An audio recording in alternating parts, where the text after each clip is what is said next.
Welcome to the BEASTwriter podcast. I am your host, Ryan Sakamoto, and today we are going to be making sense of the shocking news that was just released this morning in regards to the Miami Dolphins releasing Kyle Van Noy. So let's get started. Now, before we go ahead and do that, I just want to say thank you again to each and every one of you for subscribing to my channel. Just be sure to flip on and turn on the bell notifications so you get notified when I go live or when I upload content. Also, I'm looking at my analytics and I'm noticing about 67% of you guys are still not subscribed to my channel, but yet watch all my stuff and all my YouTube videos, like all my content, which is great, but have yet to subscribe to my channel. So please do me a solid and go ahead and do that right now in the lower right-hand corner of your screen as you stay up to date on all things Beast in real time. All right, so without further ado, let's go ahead and talk about the news that was released this morning. Let me just pull it up here. Okay, on the bottom here, as it pertains to Kyle Van Noy being released by the Miami Dolphins. Well, for those, again, who are new to subscribing to my channel and how I formulate my podcast is I break it up into three parameters. The first one is who are the players or the coaches involved. The second one is why the moves were made or potentially could be made. And the last but not least parameter is the instant gratification versus long-term gains. All right, so let's go ahead and talk about Kyle Van Noy. In this case, it's the player, right? So Kyle Van Noy was a 2014 second-round pick, drafted number 40 overall out of BYU. Yes, just like Fred Warner. And then he was traded along with a late-round pick to the New England Patriots and played for them from 2016 to 2019, had a stellar career in New England before striking a deal, joining DC Brian Flores in Miami. Believe it was a 4-year, $51 million contract with $15 million guaranteed. If I'm getting this right, that's crazy, but I think that's what it was. And fast forward today, he was released just 1 year after signing that deal. The question is why? Why was Kyle Van Noy released after that huge contract that he signed in 2020? Well, you saved the team $13.9 million. Essentially, when you really look at it, right? Because he had a $13.9 million 2021 cap number. However, he had $4.1 million tied in dead money. So if you subtract 13.9 cap number for the upcoming season, compound that with the $4.1 million dead money, your savings off the books for wiping your hands clean of Kyle Van Noy is $7.5 million in cap savings. Now you take it a step further. The Miami Dolphins are not in the red at all when it comes to salary cap health. In fact, they are $22.7 million above head above water. So they're not bad, right? They're not looking bad. But this tells me one of two things, right? And I'm just going to pull it up right here for you. And I said this in an earlier podcast. Do they make a play for Deshaun Watson? It's something that is going to happen. For those who say it's not going to happen, it's going to happen. Trust me on this. Deshaun Watson will get traded. The question is where? And are the Miami Dolphins trying to make a push for the Deshaun Watson sweepstakes as it gets closer to the draft? If not, why would they release Kyle Van Noy in the first place when you know that's a weakness on your team, right? So peeling back another layer of the onion to really get to the core, are they looking to trade down from number 3 in order to get a cheaper, better, younger, faster alternative and possibly a guy in Micah Parsons out of Penn State while gaining more draft capital in return? Again, this team has draft flexibility. They hold the number 3 overall pick and the number 18th overall pick.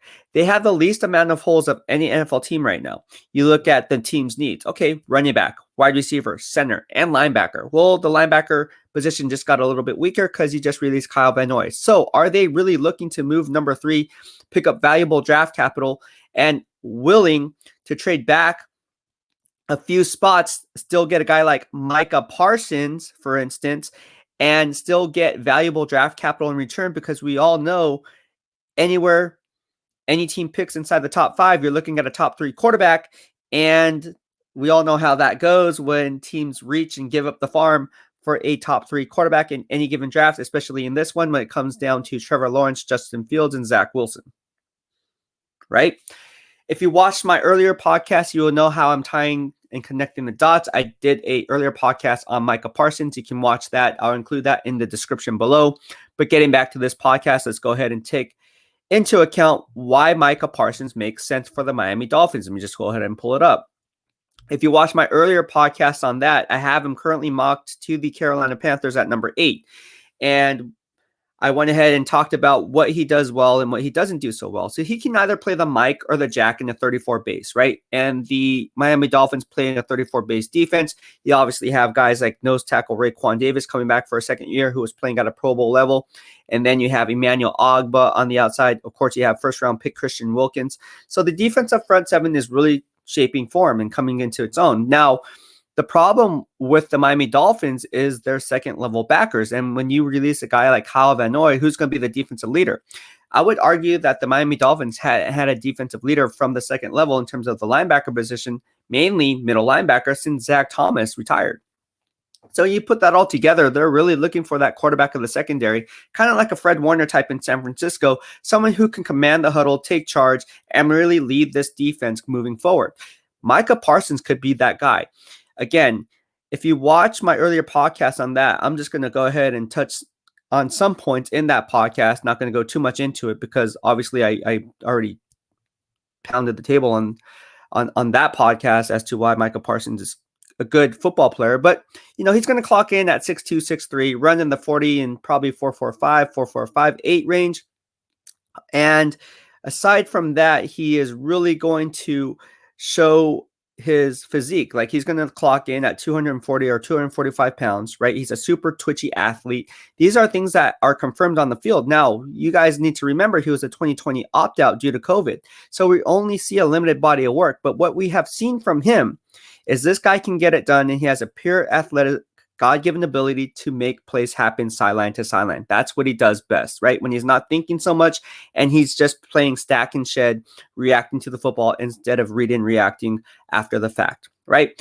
Now, to take it a step further, again, we're talking about Micah Parsons and why he would be a perfect trade down target for the Miami Dolphins if they were to trade out number 3. And why number 3 instead of number 18? Well, Micah Parsons isn't going to last until number 18. Mark my words on that.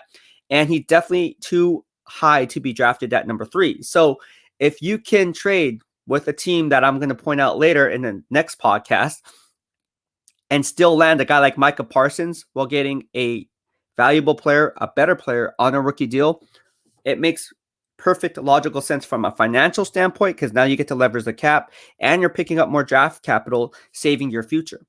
So GM Chris Grier and head coach Brian Flores are, I'm sure, working all these combinations out. And then you take it a step further and look out what really realistically in free agency at linebacker would Kyle Van Noy not be an upgrade over the guys that logically would make sense in the financial situation you find yourself in. Meaning, if you were to take Kyle Van Noy out of the picture, which they did, who would they bring in free agency that would kind of mirror the financial snap sheet, if you will, in terms of the value versus how much you have to pay that guy to get that same amount of production? It'd be better to get it through the draft, obviously. And Micah Parsons is arguably the best linebacker. I would say undoubtedly, but I'd say arguably, just for argument's sake, in college football right now. So it's a no-brainer situation for me. I think that's what GM Chris Grier is trying to do. I think he's going to try to leverage that number 3 pick because he knows that he can get the farm in return for a team desperate in need for a quarterback, and a top 3 quarterback at that. With all these GMs being on the hot seat, new GMs coming into play, they obviously want their quarterback of the future. Why not make this move? Now, you're missing out on a guy like Devontae Smith from Alabama, the reunion with Tua Tagovailoa. You're also missing out on a wide receiver like Jamar Chase.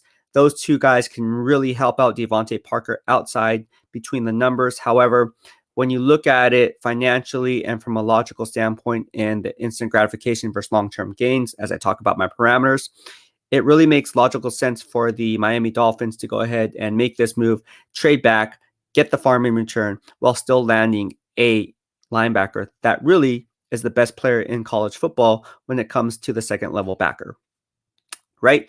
So what does Micah Parsons do bad, right? To play a little devil's advocate, I already talked about how he's super twitchy, how he can run sideline to sideline, make plays all over the football field. But what does he do bad? Well, he has some pre-snap mishaps, right? His pre-snap recognition could use some work. Obviously, in terms of reading his keys, he kind of needs some help there. He doesn't do the best job at reading his keys, and that kind of gets him caught out of position. Like, he guesses wrong on misdirection. So when he does that, he leaves his teammates out to dry sometimes. I'm laughing because I just watched the film on it. And you can just see the reaction, like, yo, bro, what the heck? Like, it's okay. I got you. And it's like, anyways, so he does have mental lapses, is what I'm saying. He's not the Chris Borland type where he's going to be in position all the time. Now, Chris Borland wasn't the fastest. That's not even a word. He wasn't the fastest. He wasn't the fastest or the most twitchy. But what he did do well more than any other linebacker, in my opinion, is he was super, super bright and super, super smart. So he made up. And I talked about this with Chris Borland off the record, on the record, whatever. And he would tell me, in terms of his film study, he had no choice but to outwork people in the film room based on down and distance, based on formation, based on pre-snap motion, based on body tendencies on the offensive line, so he can kind of leverage his splits accordingly. Now, with that being said, Micah Parsons is as athletically gifted and God-given ability enough to get by just by his pure athleticism. Unfortunately, players like Borland and some of the other guys, even Zach Thomas for the Miami Dolphins, weren't so fortunate, but they were still producing and tackling machines in their respective right and still playing at a Pro Bowl, All-Pro level. So, with that being said, Micah Parsons, sky's the limit, but he does have some mishaps, as I just pointed out. Now, he can play the jack linebacker position in a 34 base defense. A lot of people think he's going to be kicked in as a 4-3 Mike and a 4-3 traditional base, but I think he can kick outside as a jack because, again, what he does best is when he's not reacting to the football, when he is reacting to the football, he's not reading and reacting. So you just don't let him think, just let him go. See the ball, hit the ball. See the player, hit the player. And that's what he does well. If you take the mental aspect out of it, man, Micah Parsons is going to be a beast. But at the end of the day, obviously, you have to have some kind of genetic makeup up top and high FBI, which stands for football intelligence, in order to really take your game to the next level at the NFL level. And these are just things that I just going to point out. But no, aside from that, he can also rush the passer from the edge position if need be in that 34 base. If you notice, I grade every snap, and in my grading system, when it comes to the Miami Dolphins, they blitz more times than not on third down. And they take out Raekwon Davis and they play more of that 4-2 nickel defense, but they also bring up to seven players at one time. It's crazy. And it comes from all sorts of areas. Like, the pressure comes in all different shapes and forms. It can come from the right side. They can overload the left side. They can come and drop back 2 and then rush 6. So it's just really different. And it makes the quarterback It makes the quarterback's ability to react and make the proper reads and going through his progressions difficult because Brian Flores is always switching things up.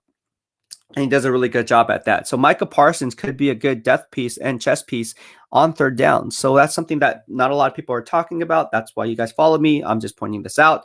And that's why I believe the Dolphins could be in play in a possible trade down scenario from number 3 into maybe the 8 to 12 range and still pick up the best linebacker in college football.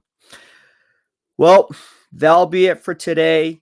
No, excuse me. That won't be it for today. That'll be it for right now. I'm going to come back and follow up this podcast because ultimately you guys are probably wondering, okay, that you kind of left me hanging, bro. Like, okay, so they're going to trade up or trade back from number 3 and some team's going to trade up to number 3.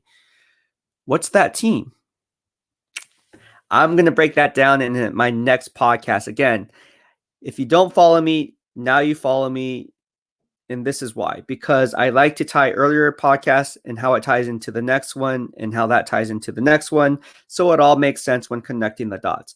Yes, I strongly believe that the Miami Dolphins could potentially trade the number 3 overall pick, trade back a few spots, get the farm in return, and still land Micah Parsons, the linebacker that they already coveted, because in the end, drafting Micah Parsons at number 3 is too rich for anyone's blood to be drafted that high. And do you know how many inside linebackers have been drafted inside the top 10 since 2000? If you don't know, I included that podcast in the description below. Find out that, and I will break that down. But as far as it pertains to my next podcast, I am going to go ahead and break it down brick by brick as to what teams would logically trade up for the Miami Dolphins number 3 overall pick, and obviously that would be a quarterback needy team. Well, what are your thoughts, BEASTwriter fam? Let's hear it. You know, social media engagement is encouraged inside the BEASTwriter family here, so drop your comments. What are your thoughts on who I think would be the trading partners, as well as what are your thoughts on Micah Parsons and possibly the Miami Dolphins moving back from number 3, probably into the 8 to 10 range and still pick up Micah Parsons. All right. If you like my analysis, guys, that's pretty much it on this podcast. Please do me a solid, hit the subscribe button in the lower right-hand corner of your screen as you stay up to date on all things Beast in real time. Thank you for tuning in. I'll be back in the next hour and a half or so uploading my very interesting trading partners when it comes to the Miami Dolphins number 3 overall pick. Thank you. Have a good day. BEASTwriter out.